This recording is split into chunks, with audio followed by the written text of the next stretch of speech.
अमित के पास अब सिर्फ 200 रुपए बचे थे। वो रात उसे आज भी याद है। घर के पुराने पंखे की आवाज उसे चिढ़ा रही थी।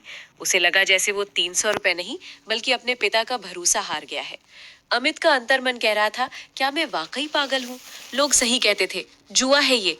पर क्या सच में, या मेरी कमी है? उस रात अमित सोया नहीं। उसने अपनी फटी हुई डायरी निकाली और पहली बार उस पर लॉस नहीं बल्कि अपनी गलती लिखी। सन्नाटे में उसकी सिसकियां भी थी और एक नया संकल्प भी। अगले 6 महीने अमित के लिए किसी वनवास से कम नहीं थे। दोपहर की धूप, जब दोस्त बाहर घूम रहे होते, अमित एक पुराने फोन पर कैंडलस्टिक पैटर्न्स को घूरता रहता। सिर का दर्द, लाल और हरी मोमबत्तियों के बीच उलझा हुआ उसका दिमाग। उसे समझ नहीं आता था कि मार्केट उसे बुला रहा है या भगा रहा है। अमित ने खुद से एक वादा किया, जब तक मार्केट की भाषा समझ नहीं आती तब तक 1 रुपया भी दाम पर नहीं लगाऊंगा। वो करो या मरो वाला ट्रेड। एक मंगलवार की सुबह स्क्रीन पर एक डबल बॉटम पैटर्न बन रहा था। अमित की उंगलियां कांप रही थी, दिल की धड़कन 120 बीट्स प्रति मिनट। अंदर का डर, क्या ये भी डूब गए तो घर वालों को क्या मुंह दिखाऊंगा? दिमाग की आवाज, यही वो मौका है जिसके लिए तूने 6 महीने काली रातें काटी हैं। अमित ने बाय बटन दबाया। अगले 10 मिनट उसके जीवन के सबसे लंबे 10 मिनट थे। कैंडल नीचे आई, अमित की सांसें रुक गईं। फिर अचानक एक बिग ग्रीन कैंडल।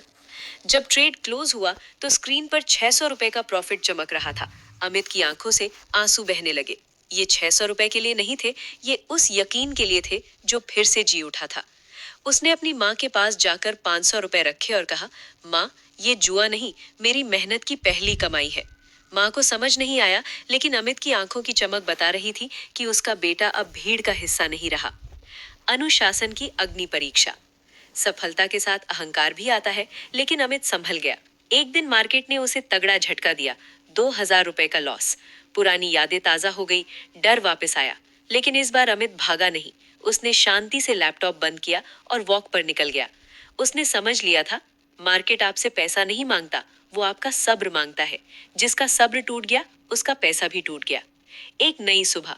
आज अमित के पास बड़ी स्क्रीन है, बड़ा पोर्टफोलियो है, लेकिन उसने वो 500 रुपए वाली डायरी आज भी संभाल कर रखी है। अमित का संदेश, दुनिया आपको गिराएगी, चार्ट्स आपको डराएंगे, लेकिन याद रखना, 500 रुपए से करोड़ों का सफर जेब से नहीं, जिद से शुरू होता है।